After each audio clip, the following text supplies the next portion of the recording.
कुछ बच्चों का एडमिशन ही 19 में हुआ, तो उनको अभी तक जो है इन पर्सन क्लासेस का कोई एक्सपीरियंस नहीं है। उनको नहीं मर्ज़ी थी क्लास अटेंड करने की तो मोबाइल कहीं फेंक दिया और खेलने निकले। डिसिप्लिन नहीं रहा क्लास का बेसिकली। बच्चे जो हैं इन पर्सन क्लास में आ जाएँगे, फेस टू फेस के लिए क्लासरूम में जॉइन हो जाएँगे। बच्चों को ये दुश्वारियाँ महसूस करनी पड़ सकती है कि उनको अब या तो पहले पढ़ा करते थे इन पर्सन ऑफलाइन यानी क्लासरूम सेटअप में, अब 3 साल से जब नहीं पढ़ा तो आदत ही जैसे भूल गई है पढ़ाई की। ताकि कोविड के दौरान ही उनका एडमिशन हुआ, हुँ, जिसकी वजह हुँ। से उनको वो पता ही नहीं है कि मतलब ऑफलाइन क्लासेस क्या होती हैं।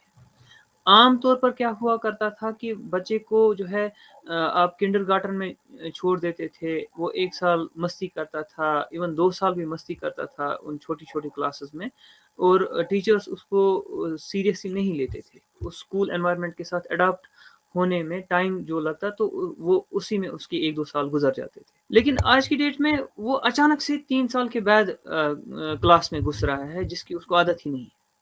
उसको नहीं पता जी। है कि क्लासरूम क्या होता है, फिर टीचर जब आएगा तो वो आपसे क्या एक्सपेक्ट कर रहा है। टीचर आएगा तो आपको फ़ौरन ही बुक अपनी खोलनी है, फिर आपको पेज नंबर 5 पर जाना है।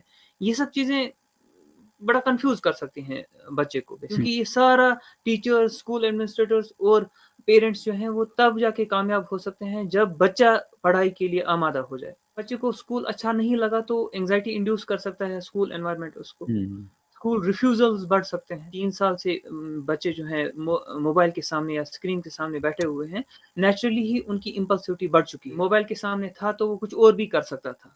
मतलब कुछ सोता भी तकिए पे सर रखता एप्पल खा लेता, ये सब चीज़ें नहीं चलेंगी अब क्लासरूम सेटअप में। तो उसको ये सब चीज़ों की आदत ही नहीं है। मतलब एक जगह बैठना, अपनी कुर्सी पर अटेंड करना क्लास को और इस दौरान कुछ और नहीं करना। और इसी तरीके से उस रूटीन को फ़ॉलो करना there was no such thing as routine को फ़ॉलो करना है, कि मतलब आपको हर सुबह निकलना है, आपको गाड़ी में बैठना है, आपको स्कूल जाना है, वहाँ प्रेयर अटेंड करनी है, वहाँ क्लासेस अटेंड करने हैं, वहाँ बहुत ही कम टाइम आपको मिलेगा लंच के लिए, जिस कम टाइम में ही आपको लंच भी कंप्लीट करना है।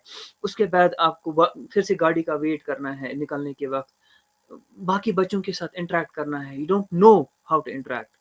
तो ये सब चीज़ें जो हैं एक बच्चे बड़ों के लिए तो ख़ैर ये कोई मसला नहीं है, they understand how to adopt to different changing environments.